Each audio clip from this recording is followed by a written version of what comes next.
That's not really the best start, but there we go. I've come out to do some more night photography. There's a hill behind me and Ulverston is over in that direction. So we're going to climb up to the top of this, hopefully not see a bull, and then get some shots over town surrounded by stars. I was planning on going right to the top, but just spotted this tree and there's a gate. I'm going to walk a bit closer to try and show you. There's a tree here and there's like an old school gate here, and all the stars are up there. You can't really see it in the video, so we'll get the tripod and camera set up now. I've only just put the tripod away, so I guess I just jinxed it.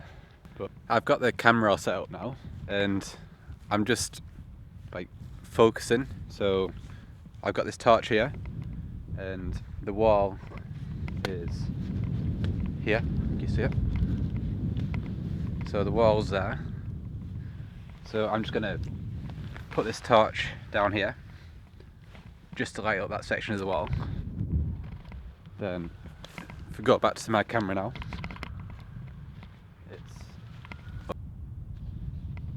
then I can look on the back of the live view. If I zoom in down there, I can focus on them stones. So now I know it's in focus. Tree is right next to it, so that'll be in focus too. So just go and grab the torch. I'm going to turn this torch off, just chuck it down there for now. And then usually I don't use any extra lights, but I'm going to put the settings on the camera at 20 seconds at f2.8 and ISO 500, and then that'll capture the night sky. And then I'm going to keep this light on, but I'm going to go and stand how far? Probably about 5 meters to the right of the camera, and just shine it towards the tree. It's a ring light, so it's quite a soft and quite a wide light. So I've got the camera on a 2-second timer. I might move that to 10 seconds just for this, to make this easier.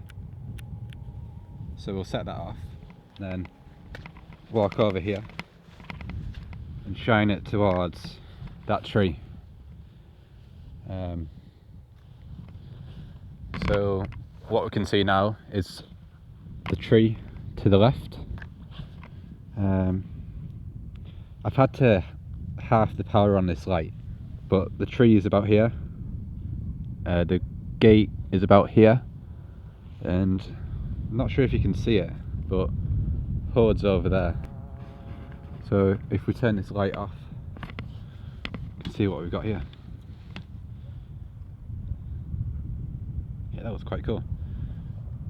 So the tree's properly exposed, and yeah, it's in focus.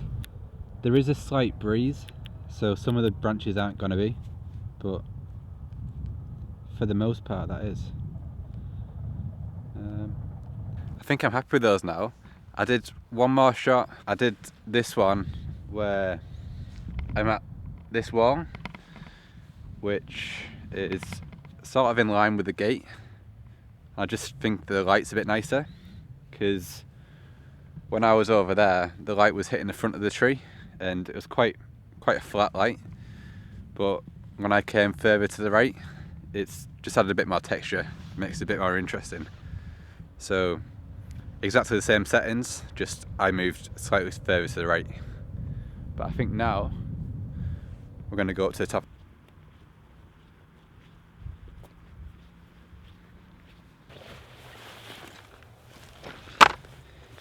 So we're at the top now.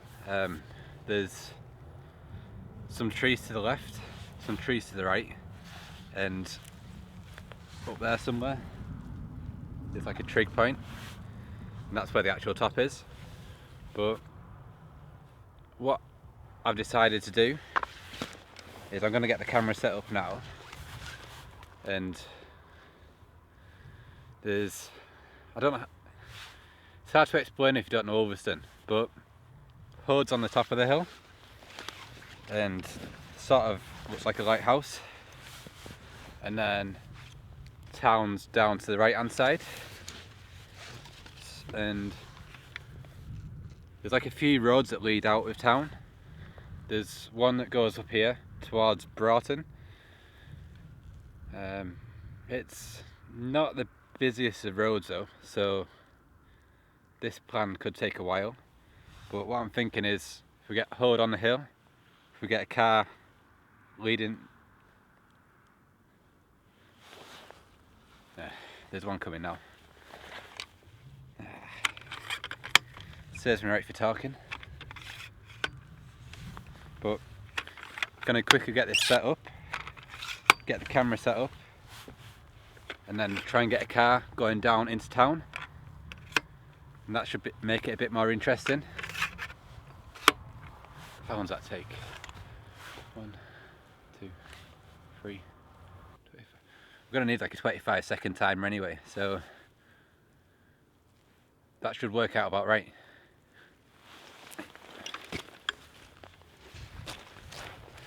Okay, so some cars came just as I set it up. I don't even know if I got it framed up right, but I'm gonna wait for a second actually, because you don't want any lights to go into the back of the camera, because that'll mess up the image. It's stopped now.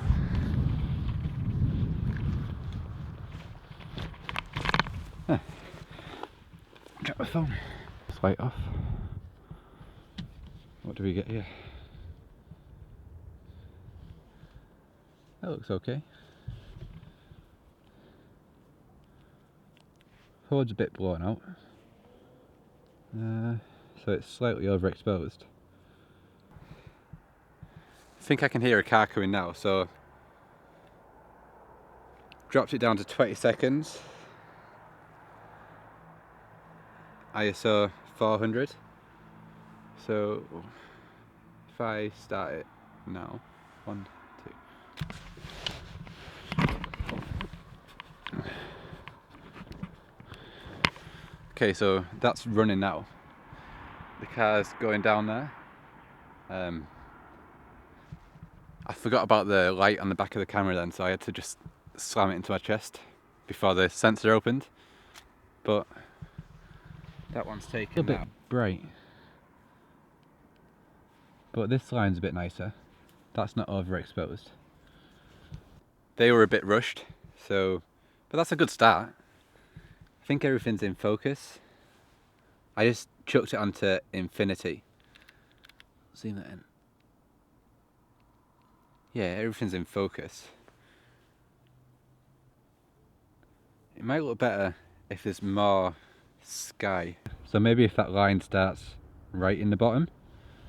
So we'll move it up. It's kind of awkward, the night photography, because some of it's a bit of a guessing game. Because if I take that shot now, it's just going to be black, so I can't really tell where the road is. But I can see if HUD's properly exposed. Try 15 seconds. So we'll see how that comes out, and then we'll just wait for another car. 3 have come in the last 10 minutes, so yeah, maybe we'll get lucky. Another car's just come now, so that's been about 30 or 40 minutes since I last had the video on. So I started it just before it came into the frame, and it's just about to go into town now. And the shutter's still running. Oh, that looks better. Yeah, so it's starting right down here and goes into town. I think that was worth the wait. Don't really do many light trails, so it's just a bit of an experiment really, just to try and mix it up a little bit. Just trying to make the foreground a bit more interesting. But I think I'm going to wait here for another car, see if it's any different. Maybe it's different if they come up the hill rather than going down it. I don't really know, but it's going to be pretty much the same sort of thing again. So I'm going to end the video there, and I'll see you next time.